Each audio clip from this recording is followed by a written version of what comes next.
I didn't see her hand coming, only the sharp taste of metal in my mouth and the kind of silence that makes you realize people are choosing not to breathe.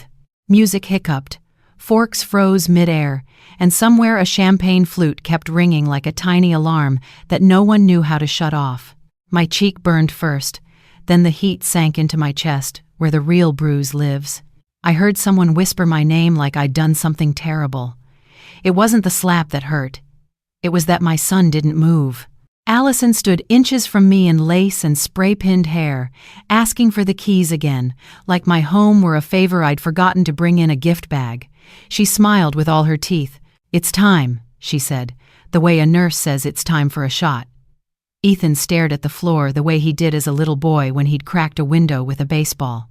Except he was a grown man in a rented tux, and the broken thing was me. I bent not because she told me to, but because my glasses had skittered somewhere across the parquet, and the world is a meaner place when you can't see it. The hem of someone's dress brushed my hand and then lifted away like I might stain it by accident. When I straightened, the orchestra pretended to remember a livelier song, and the room pretended not to be watching. I pretended not to be shaking. The blue velvet box thunked out of my purse when I stumbled. It flipped open as it fell, and my husband's fountain pen, his good one, the one that still smells faintly of cedar, rolled under a chair leg and kept going like it had places to be without me. Funny how a small thing can carry a whole history. Contracts, birthday cards, 1,000 lists he wrote so we wouldn't forget milk or mercy. I've kept it close for years, not because ink can save you, but because it reminds me that truth belongs in writing. "Margaret," Allison said sweetly, sweetness like a knife with frosting on it. "Be reasonable. You said you didn't feel safe living alone." She said it loud enough for the tables near us to hear. That way, if I argued, I'd sound foolish. If I agreed, I'd sound grateful. That's how control works when it's done by people who never raise their voice. They raise the stakes instead. I felt old for the first time. Not because of numbers, but because of the weight of looking around a room full of people and realizing not a single one wanted to step into the space between a bride and an inconvenient truth. The air smelled like buttercream and lilies, and suddenly, I couldn't stand either. I told myself to breathe. My cheek pulsed in time with the bass line. Ethan finally looked up. For a second less than a heartbeat, I saw my boy at 8, the one who cried when we found a baby bird on the sidewalk because he couldn't fix its wing. He opened his mouth, then closed it, and I watched him set the choice down like it was too heavy to carry in front of friends. "I won't give you my keys," I said. My voice shook, but it was mine. A few guests shifted, disappointed maybe, because a mother is supposed to fold herself into a smaller shape so the day stays perfect. "I am sorry to tell you, friend, I have folded myself so many times I could fit into an envelope, and it has not once mailed peace to my door." Allison started helping around the house, reorganizing my kitchen cabinets so the glasses were too high for me to reach, insisting that my curtains looked tired, telling me she'd order something modern online. I'd thank her, like a good mother-in-law should. Ethan would laugh softly, kiss my forehead, and say, "She just wants you comfortable, Mom." Comfort, apparently, was beige and came with monthly storage fees. That summer, they took me to a brunch downtown. Allison wore white linen and that perfume that smells like sugar burning. She spent the meal describing their investment plans and how liquidating unnecessary property could relieve my maintenance stress. Every word was wrapped in kindness, every suggestion delivered like a favor. She'd tap Ethan's hand, and he'd nod on cue, the way a man nods when he's out of money but still pretending he's not. I told myself I was overreacting. After all, Allison was educated, ambitious, the sort of woman who made vision boards. I was a retired English teacher who still paid bills with paper checks. Who was I to resist progress? Besides, it was easier to swallow irritation than to face confrontation. That's what widowhood teaches you. You make peace with noise you didn't create, just to keep the quiet you can still control. When I think back on that year, I can see the pattern as clearly as a poem I used to teach my students. First came praise, then suggestion, then correction, and finally possession. They took my time, my routines, my sense of authority inch by inch, under the flag of care. And I let them, because every thank you was easier than an argument. Once, I remember Allison dropping by with a box of old paperwork she'd found while organizing the garage. She smiled, all white teeth and concern. "You still keep everything in pen, right?" she asked. So quaint.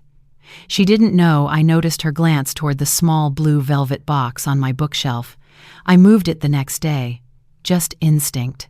Something in me knew that when people stop asking if they can help and start asking where you keep things, it's time to pay attention. Most nights, I'd sit at my kitchen table after they left, writing gratitude notes, tiny thank yous for casseroles, rides, errands I hadn't asked for. I'd use my husband's pen, the one that made my handwriting look steadier than I felt. I thought those notes bought peace. I didn't realize they were receipts for my own disappearance. One evening, Ethan called, voice tight, saying, "Mom, you can't live alone forever. We just worry about you." I told him I'd managed 35 years of teaching teenagers. Surely I could manage a house. He laughed, the kind that hides fear, and changed the subject to interest rates. That was when I first felt the floor tilt, the quiet rearranging of power. Not a shout, not a threat, just the sound of my own compliance. Looking back, that's when the real slap happened. Invisible, polite, and perfectly rehearsed. I can still picture that night's ending. I washed my coffee cup, turned off the light, and saw my reflection in the dark window smiling faintly, trying to look grateful. My husband's pen lay beside a half-written note that simply said, "Thank you for caring." I never finished it. Every apology I wrote bought them more control. It was a Sunday dinner that smelled like obligation. Allison had arranged everything at their house table set with her mother's china, candles lined up like soldiers. The air felt thick, polite, and strangely rehearsed. Ethan had asked me to bring dessert, so I made lemon bars the way he used to like them as a kid, hoping sweetness could still fix something bitter. Allison's parents were there, Bill and Marlene, both with perfect posture and eyes that had already measured every inch of me before I sat down. Conversation began harmless. Weather, church renovations, a joke about Ohio winters. Then, as coffee was poured, the tone shifted. Marlene smiled the way people do when they're about to sell you something. "Margaret, dear, have you ever thought about simplifying?" she asked. "Our friends moved into Willow Grove. It's lovely, no maintenance, very secure. You'd make friends your own age." Before I could respond, Allison slid a glossy brochure across the table. "We just picked this up. They even handle the sale for you. Isn't that wonderful?" I stared at the smiling retirees on the cover, hands clasped, sunlight too golden to be real. My house, with its creaky floors and coffee-stained counters, had more honesty in a single chipped tile. Ethan cleared his throat. "It's just a thought, Mom. We worry about the stairs, that's all." I could feel my pulse in my ears. They were speaking to me the way teachers speak to a child, repeating second grade gently, but with a hint of pity. I reached for my water, the glass sweating against my fingers, and said something like, "That's kind of you to think of me." The room relaxed. They mistook my politeness for consent. The rest of the meal blurred into noise. Allison's father talking about tax advantages, Ethan nodding dutifully. I kept seeing that brochure, its bold headline, "A Fresh Start for Independent Seniors." The word independent felt like a dare. When dessert came, Allison's hand brushed mine as she placed the plate down. "You'll thank us later," she said quietly. "We just want to make sure your affairs are in order." It was a strange sentence, too polished, too practiced, the kind of line that doesn't come out of nowhere.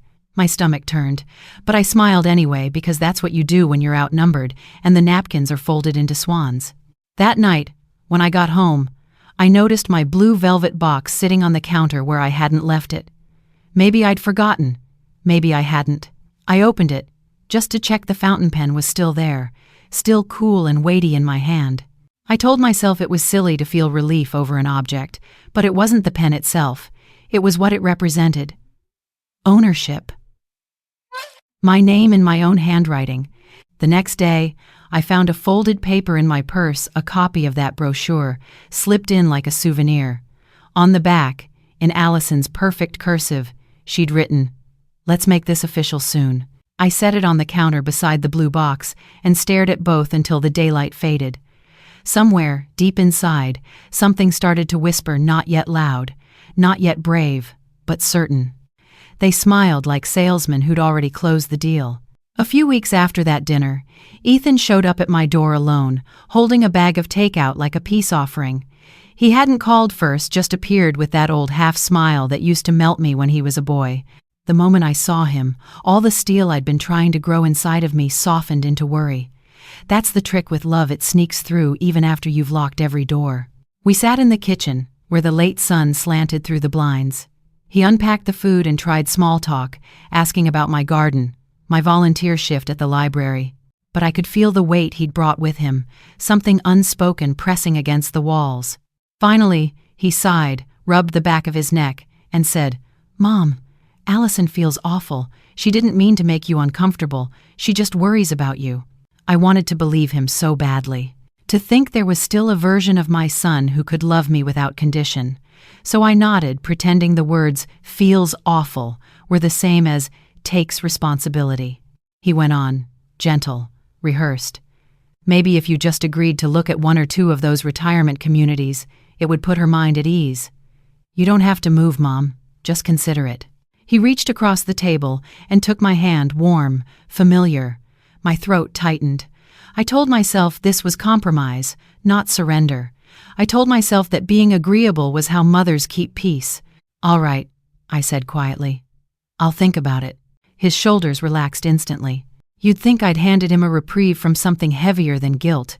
He smiled, squeezed my hand, and said, "That's all she needed to hear. You'll see it'll be easier for everyone." Everyone. Such a small word to hide such large intentions. He pulled a folder from his bag, a neat stack of papers clipped together. "Allison printed this out for you. Just a preliminary consent form, nothing binding. It lets an inspector assess the property in case you do decide to sell later." He said it lightly, like reading from a cue card.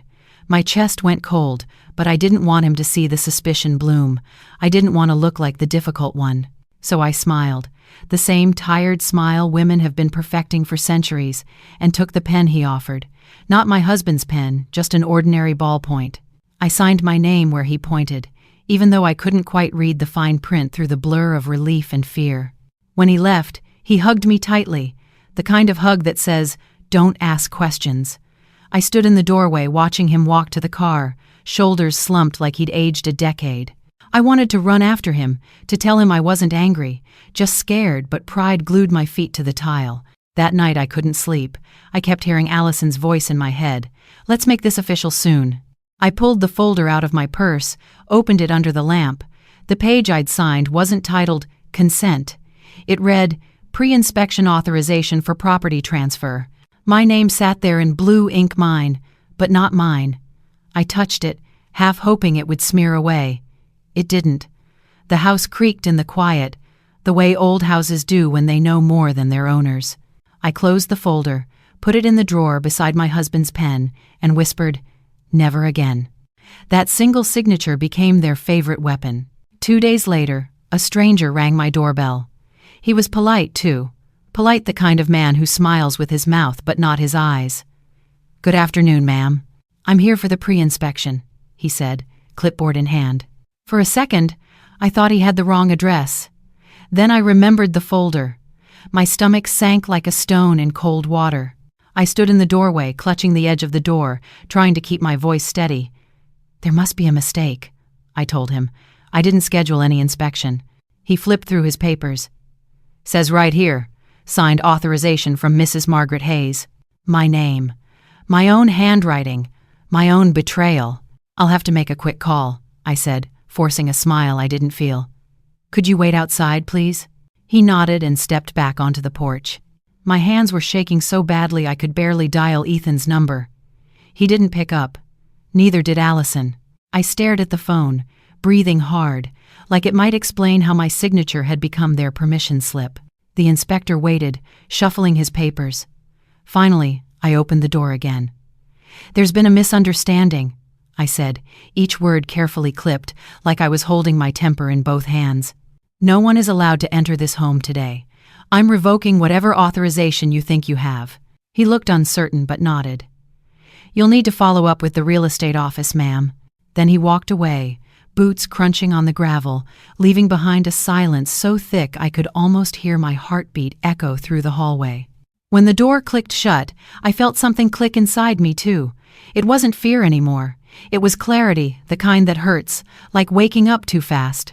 I made tea just to keep my hands busy, but I couldn't drink it. The cup sat untouched as I dug through my desk for the blue velvet box. Inside was my husband's pen, still full of ink. I took a piece of paper and started writing names, dates, conversations, everything. I called it my incident log, though at that point it was really just proof that I hadn't lost my mind. The first entry read, March 9th, 2:12 p.m., unauthorized inspection attempt, signed form misused. That night, I slipped the folder into a manila envelope and wrote in bold letters, Do not sign anything without counsel. I placed it on my kitchen counter, like a boundary drawn in ink. The next morning, I drove to the public library and asked the reference librarian sweet woman named Patty if she knew any elder law attorneys. She slid me a card without a word, the way women do when they recognize danger without needing the details. That's how I met Rachel Cortez. Mid-40s, sharp eyes, voice calm as a surgeon's. I told her everything, how I'd been manipulated, how I'd signed without understanding, how my son was letting it happen. She listened without interrupting. When I finished, she said, Margaret, this isn't family tension. This is coercion. You're not paranoid, you're being targeted. Hearing it out loud felt like air after drowning. I remember whispering, They're my family. Rachel looked at me, not unkindly. Then they should act like it. She helped me draft a revocation notice, clean and legal, to cancel every authorization tied to my name. From now on, she said, everything you sign, every single thing must go through me. Do you understand? It is Norbaster. I nodded, gripping that blue pen like a lifeline. That evening when Ethan called, I didn't answer. He left a message saying I'd overreacted. I replayed it twice just to memorize the sound of him choosing her side. Then I took my notebook and wrote my second rule. Calm, collect, confirm. It wasn't anger anymore. It was preparation. For the first time in months, I didn't feel like a victim in my own home. I felt like someone sharpening a quiet kind of strength. The day after I met with Rachel, I woke up feeling like someone had turned the air back on in my lungs. It wasn't peace. Exactly, it was clarity. The kind that feels like stepping into cold water. Shocking, but alive. I made a list of everything that still had my signature on it: joint accounts, insurance, utilities, even the family phone plan that Ethan had convinced me to keep for convenience. I didn't know how deep they'd gotten into my life, but I was determined to find out. Rachel called that afternoon with her usual calm tone. Margaret, she said, I need you to gather all your mail from the last 3 months. Don't throw anything away, even junk. So I sat at the kitchen table, surrounded by envelopes and coffee cups. As I flipped through the stack, one letter caught my eye, return address from a mortgage firm I'd never heard of. My name was on it, but the contact number was Allison's. Inside was an unsigned draft application for a reverse mortgage. My breath caught. They had been planning to use my home as collateral. I called Rachel immediately. They tried to mortgage the house, I said, voice shaking. Her tone didn't waver. Don't panic. Bring me everything, and don't contact them. The more they talk, the more evidence they hand us. That night I sat in the living room with every light on, the house too quiet, the kind of silence that carries memory. I thought of Robert, my husband, how he'd built this place himself, every window frame leveled by his hands. He'd always said, if people know what you have, they'll come for it. I used to think he was paranoid. Now I knew better. The next morning, I found a voice message from Allison. Sweet as honey, laced with poison. Margaret, we're so sorry for the misunderstanding. We just thought you'd want to feel secure. Please don't make this harder than it has to be. Harder than it has to be. I played that line 3 times. It wasn't a plea, it was a warning. So I did what Rachel had told me. Stayed calm, collected evidence, confirmed everything in writing. I called the bank and added verbal passwords. I changed online access, froze my credit, and moved important papers to a safety deposit box. That night, Joseph, the retired paramedic who lived 2 doors down, came over with his dog, Tucker. He'd always been kind, checking in since Robert passed. I told him the truth, or at least enough of it. His brow furrowed. "Margaret, I've seen that woman sneaking around your yard a few times. I thought she was just helping you with errands." My stomach turned cold. "When?" "Last week. She had someone with her, a man in a suit, taking pictures of the porch and windows." I felt the floor tilt again, that sickening sense that your life is being rewritten while you're still standing in it. The next day, Rachel filed what she called a cease and desist, but she also suggested something else. Install cameras and make sure your neighbors know what's going on. Quiet witnesses save lives.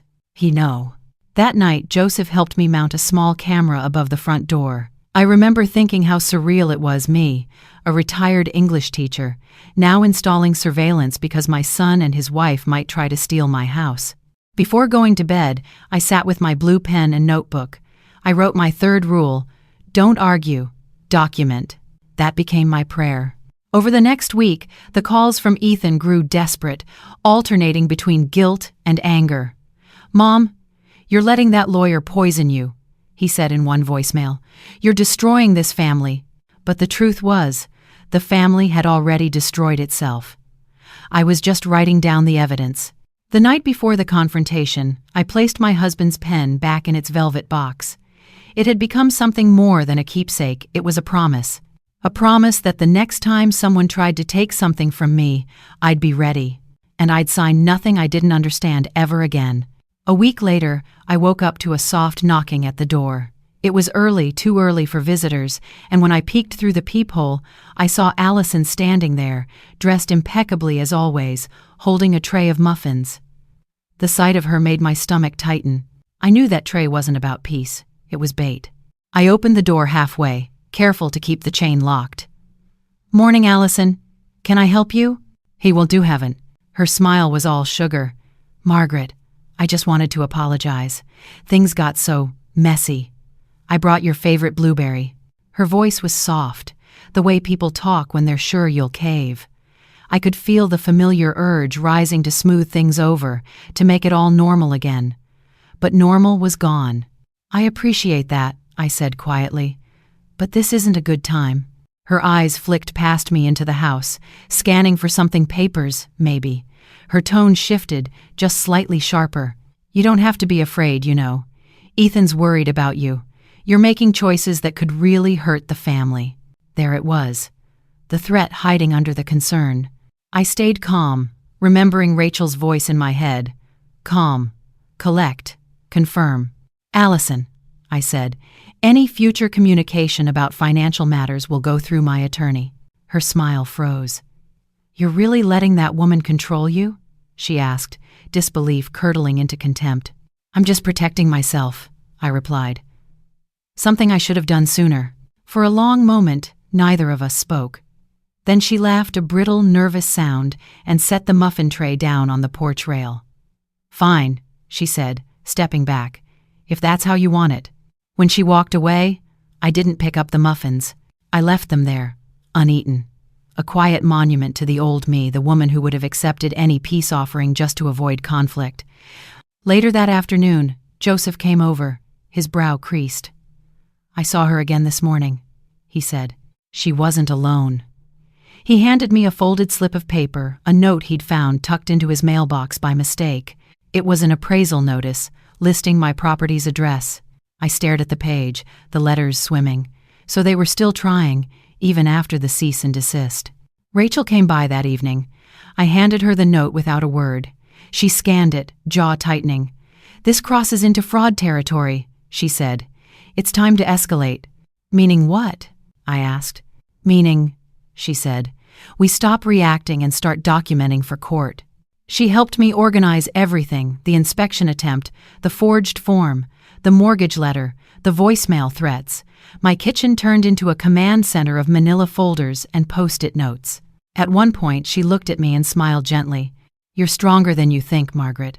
Most people crumble long before this point." I didn't feel strong. I felt tired. But I knew something inside me had shifted. I wasn't surviving anymore. I was building a case. That night, as I filed away the last document, I paused at the folder labeled Family. Inside was a photo of Ethan at age 10, grinning with a missing front tooth, holding up the first birdhouse he'd built with Robert. I traced the edge of the picture and whispered, "I wish you'd stayed that boy." Then I wrote in my notebook, "Love without boundaries becomes permission." It wasn't bitterness, it was realization. When I looked around the house, I no longer saw a battlefield. I saw evidence. I saw truth. And for the first time, I didn't feel like the one on trial. I felt like the witness. The confrontation came sooner than I expected. It was a Saturday afternoon, quiet except for the faint hum of a lawnmower down the street. I was pruning the hydrangeas when I saw Ethan's car pull up in front of the house. He didn't come alone. Allison was with him, and behind them, a man in a dark suit stepped out of another car. My chest tightened. They walked up the driveway like they owned it.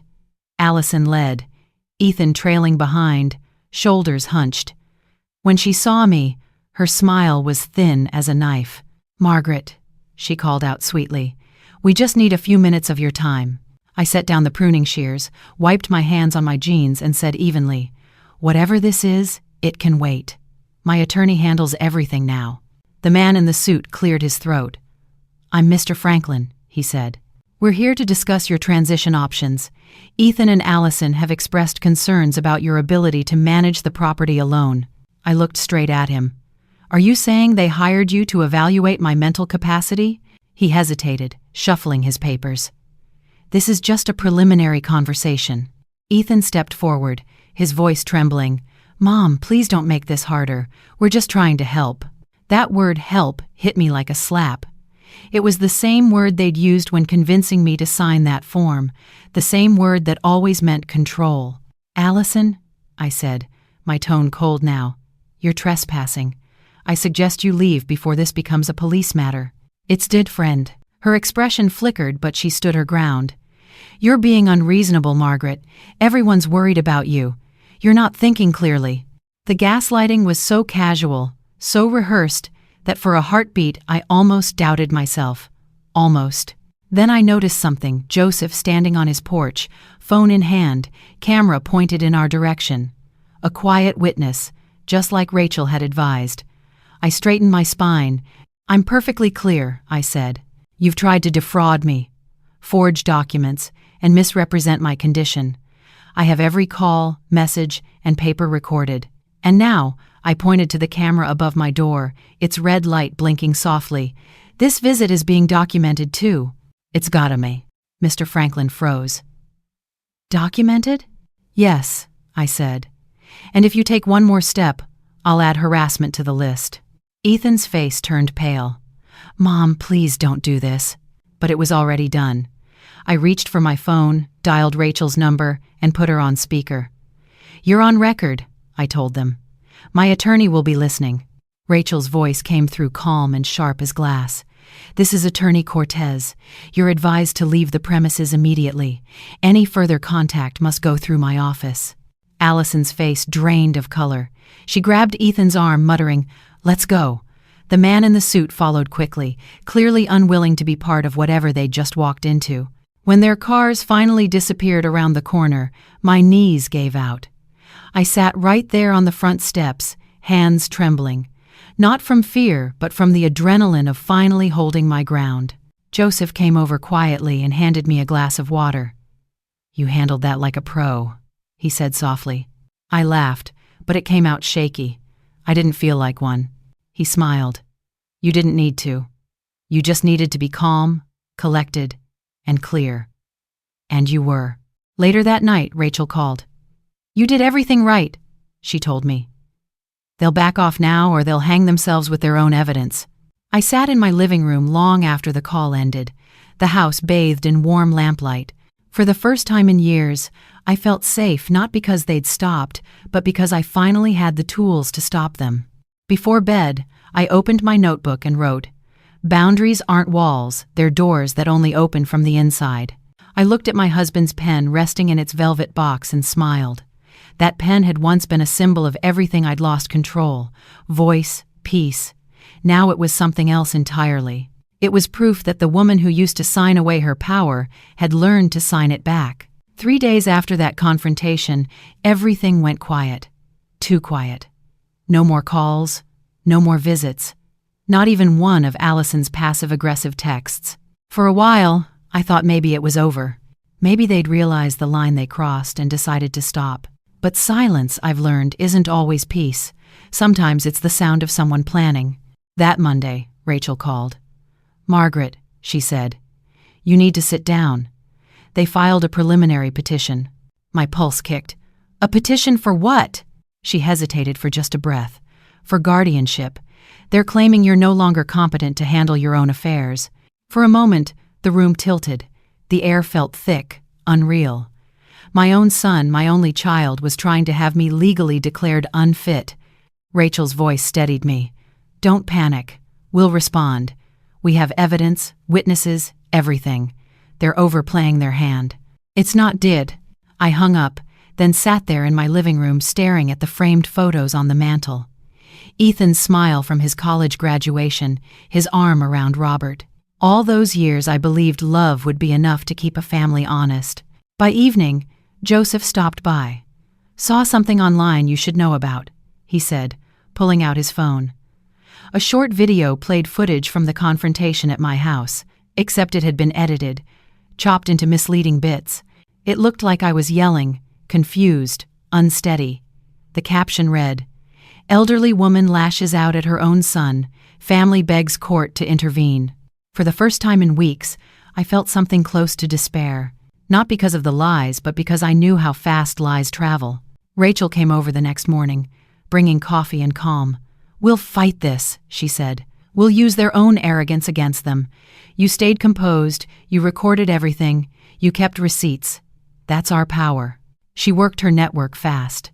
Within 2 days, 6 witnesses, including Joseph and the inspector from before, had submitted statements verifying my clarity, my composure, my restraint. And then, something unexpected happened.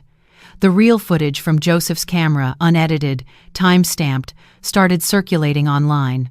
People saw what really happened. The comments poured in. "This woman's a hero. Protect your elders. Boundaries are self-respect." Rachel smiled when she showed me. "Public opinion isn't law," she said, "but it sure helps." Still, that night, I lay awake wondering how my son could twist the truth so easily. How did he go from calling me every Sunday to calling lawyers behind my back? Was it greed? Shame? Or had he simply convinced himself that betrayal counted as love if it was wrapped in good intentions? A few days later, there was a knock at the door. I expected another ambush, but it was Lucy, my niece. She looked nervous, holding a folder tight to her chest. "Aunt Margaret," she said, "I need to show you something. Have Luke read." Inside the folder were emails between Allison and an attorney, dated weeks before the petition. They'd planned everything, the forged inspection form, the competency evaluation, even a PR campaign to control the narrative. My hands trembled as I flipped through the pages. "This came from someone at Allison's firm," Lucy whispered. "They couldn't stand what she was doing." Rachel nearly laughed when she saw the documents. "This," she said, "is the nail in their coffin. We filed everything: timelines, digital records, sworn statements. The case began to unravel. The judge dismissed the petition almost immediately, calling it a gross misuse of the court system. He ordered a formal warning placed on their record for elder exploitation. I thought I'd feel vindicated, but mostly I just felt tired. Relief is quieter than I expected. It doesn't come with music or fireworks. It just feels like breathing again after holding your breath for months. After the ruling, I sat on the porch with Joseph and Lucy, watching the sunset spill over the neighborhood. "I don't know what happens next," I told them. Joseph smiled. "What happens next is you start living again." Lucy reached for my hand. "You taught us all something, Aunt Margaret. That silence isn't dignity, it's just surrender in disguise." I looked at them both, then at the notebook resting beside me. On the newest page I wrote, "No one can steal your voice if you keep telling the truth." For the first time in a long while, I didn't feel like the one being rescued. I felt like the one holding the torch. The day of the wedding reception felt like a strange déjà vu: bright music, white tablecloths, the smell of champagne and roses. But this time, I wasn't the woman being ambushed. I was the one holding the evidence. Rachel had insisted I attend. Visibility matters, she said. People need to see the truth with their own eyes. She wasn't wrong. Cedar Falls had a long memory and an even longer gossip chain. When I walked into the ballroom, heads turned not out of pity this time, but curiosity. Allison was already there, in another perfect dress, surrounded by her parents, smiling that polished, photo-ready smile. Ethan stood off to the side, tugging at his tie, avoiding my gaze. I didn't blame him anymore. Pity, maybe, but not blame. Allison saw me and froze for half a second before composing herself. "Margaret," she said sweetly, like nothing had ever happened. "I'm surprised you came." I smiled just enough to show teeth. "You invited me, remember? Family, after all." The crowd shifted uneasily, sensing the voltage between us. I moved toward an empty table, Rachel's envelope tucked inside my purse.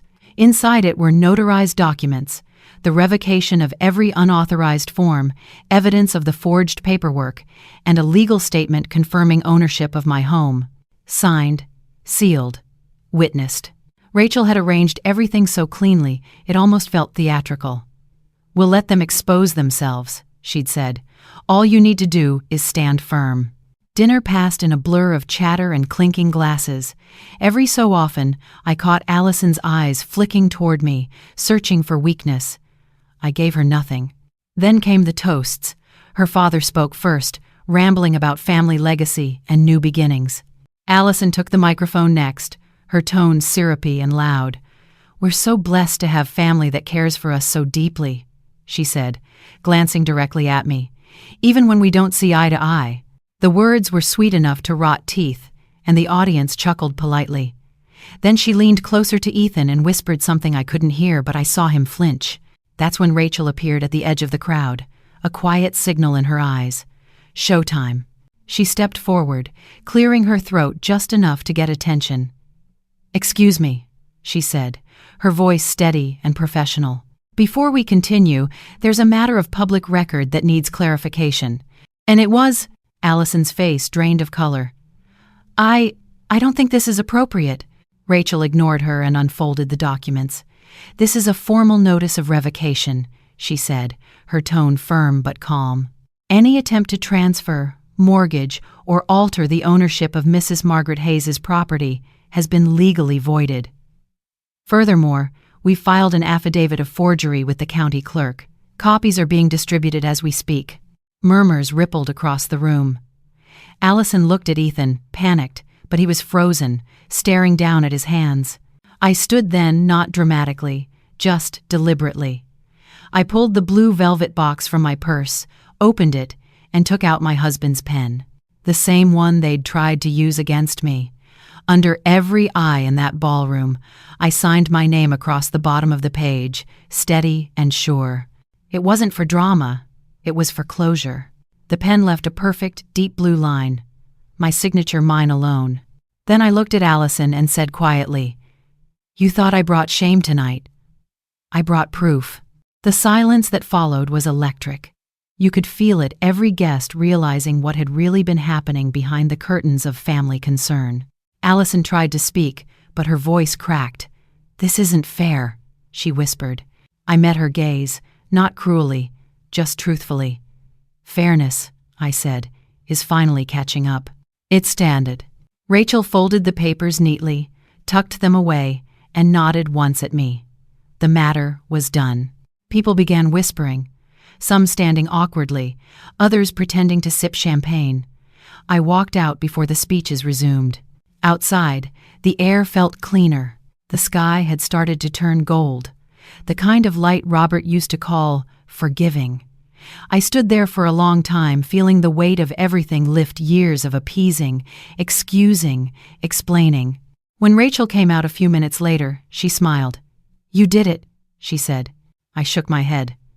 "No," I told her softly. "I just stopped letting them do it to me." We drove home in silence. The documents were safe, the house was mine, and for the first time in a long time, so was my peace. They thought the slap was the end of the story, but it was just the start of justice, written in blue ink. I thought the story had ended that night at the reception. I'd signed my name, the crowd had seen the truth, and Rachel had tucked away the evidence like a sword she didn't need to swing again. But justice, I've learned, doesn't end with applause. It keeps unfolding quietly, like a letter that takes its time to reach the right hands. A week later, Rachel called. "We've received something strange," she said. Her voice was calm but tighter than usual. "Someone tried to file a mental incompetency claim in your name." For a moment, I couldn't breathe. "Another one?" "This time, it's accompanied by edited video clips," she continued. "They're trying to use footage from the wedding to prove you're unstable." I laughed, but it wasn't a happy sound. "They never give up, do they?" Rachel sighed. "It's a desperate move. We'll counter it the same way we've done everything else, with facts and evidence. Do you still have the footage from Joseph's camera?" I did. And not only that, Rosa, my neighbor, had doorbell recordings from the day of the first confrontation, audio so clear you could hear Allison calling me senile and ungrateful while telling Ethan to keep the papers ready. When I brought the files to Rachel's office, she watched them with an expression that shifted from fury to admiration. "They've essentially built our case for us," she said. "We'll present this to the court, along with the edited clips. Let's show what manipulation really looks like." The hearing didn't last long. The judge, a stern woman with silver hair, played both videos side by side, Allison's version first, then ours. In their version, I looked confused, emotional, unstable. In ours, I looked like a woman standing her ground while being baited. The contrast was undeniable. When the judge paused the video, the courtroom was silent. Then she turned to Allison and Ethan. "You have wasted this court's time with fabricated evidence," she said coldly. "I am referring this matter to the district attorney's office for review under elder exploitation statutes." Allison went pale. Ethan couldn't even look up. Rachel leaned over and whispered, "This is the moment they realize the game's over." I didn't gloat. I didn't cry. I just sat there, hands folded in my lap, feeling a strange stillness spread through me. For months, I'd been fighting to prove that I was sane, capable, credible. And now, finally, someone in authority saw it for what it was, a campaign of control dressed as concern. After the hearing, I stepped outside and took a deep breath. Rosa was waiting near the courthouse steps. She hugged me, her eyes shining. "You did it," she said. "No," I told her, smiling faintly. "We did." Rachel walked up, holding a thin folder. "The judge ordered restitution," she said. "Allison and Ethan have to pay your legal fees and you'll be receiving a formal apology." I almost laughed again. I don't need their apology. I just needed the truth written down somewhere it can't be erased. Everyone. That night, I came home, unlocked the blue velvet box, and took out my husband's pen. I signed one final document, Rachel's release form confirming the closure of my case. When I capped the pen, I realized my hands weren't trembling anymore. Before bed, I opened my notebook to the last page and wrote, "Their lies became evidence, their noise became proof, and my silence finally became strength." I looked around the house, the same creaky floors, the same chipped counters, but everything felt different now. Not haunted, not fragile, just earned. The battle wasn't about property anymore. It was about dignity. And I'd won that back in blue ink. A year later, I still live in the same house, the one with the peeling paint, the mismatched shutters, and the hydrangeas that refuse to die. Every creak of the floorboards feels different now. They used to sound like warnings. Now they sound like roots. The storm passed, and in its quiet wake, something unexpected grew. Rachel and I started a small community program at the library called Paper Over Panic. It began with just a handful of women, widows, retirees, single mothers, each of them carrying their own stack of worry.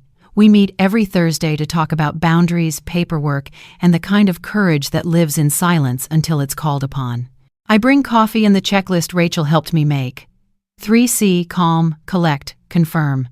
It's not just advice anymore, it's a rhythm. Sometimes the meetings run late. Someone always ends up crying not from shame, but from relief. It's strange how healing sounds like laughter when women finally realize they're not crazy for wanting to be safe. I watch them pass around pens, their names written cleanly at the bottom of new documents, bank authorizations, wills, revocations, letters to sons who stopped calling. Each signature feels like a small reclaiming of power. Ethan hasn't spoken to me since the court ruling. I send him a Christmas card every year anyway. Not because I expect a reply, but because forgiveness is a boundary too. It's one that frees you from carrying the weight of someone else's unfinished work. Rachel says he'll come around when the shame runs out of places to hide. Maybe, or maybe not. Either way, I'm done waiting for him to decide whether I deserve peace. Allison moved out of state. I heard through the grapevine that she's been telling people I overreacted. I used to flinch at that word, but now I wear it like armor. Overreacting saved my home. Overreacting kept me alive. Rosa still drops by every weekend. She brings lemon bars and news from the neighborhood. We sit on the porch, watching the kids ride bikes down the street, and laugh about the absurdity of it all. She teases me about my new title, founder of a nonprofit, the Margaret Cole Foundation. It still feels surreal saying it out loud. The foundation helps seniors with what I once didn't have: clarity, allies, and the courage to say no. I keep the blue velvet box on my desk at the foundation office. Inside, the fountain pen rests beside a small card that reads, "For truth." Sometimes, before a workshop, I take it out, hold it in my hand, and remember the trembling woman who once thought peace meant silence. Last week, Lucy, my niece, joined one of our sessions. She brought her grandmother's old journal, asking if I'd help her set up a trust fund for her own future. I smiled so wide it almost hurt. That's how I know the cycle broke. The next generation isn't starting where I did. As the sun dipped low that evening, Rosa leaned over and said, "You know, Margaret, you didn't just save yourself. You built a door for the rest of us." I laughed softly. "A door?" She nodded. "Yeah, one that only opens from the inside." Later that night, I wrote my final note in the same notebook that carried every rule, every revelation, every bruise-turned lesson. I lost a house once in their plans, but I built a home in my boundaries. I lost a family's approval, but I found my own name, written in blue ink, steady and true. I closed the book, placed the pen gently back in its box, and whispered to the quiet room, "This is mine, all of it." And for the first time in my life, I didn't just believe it, I knew it. Silence isn't peace, it's surrender in disguise. Margaret's story reminds us that boundaries aren't walls built out of anger. They're doors that only open from the inside, built from self-respect, clarity, and the courage to stop apologizing for existing. We all have moments when someone crosses a line with a smile, when help starts sounding like control. The real strength is not in shouting, it's in documenting, in staying calm, in choosing facts over fear. The 3C rule, calm, collect, confirm, isn't just legal hygiene, it's emotional armor. This is not legal advice. If you've ever felt pressured to sign, agree, or comply just to keep peace, remember, peace built on guilt isn't peace at all. Take a breath. Write down what happened. Date it. Save the messages. Tell someone you trust. Every note you make is a small act of power returning to your hands. Here are 3 steps to start today. Write your boundary in 1 sentence. I decide what I sign. Keep a simple log: times, words, witnesses. It doesn't have to be fancy, it just has to be real. Practice the pause. Before you agree to anything, ask yourself, am I calm or am I scared? Clarity never comes from fear. Margaret's blue pen became her symbol of truth. Yours might be a notebook, a password, a trusted friend. Whatever it is, hold it close. It's proof that you're still the author of your own life. If this story resonated with you, share 1 sentence you'd tell your future self in a hard moment, and download the free boundary checklist linked below. May you sleep tonight knowing that your boundaries are not barriers, they're bridges back to yourself.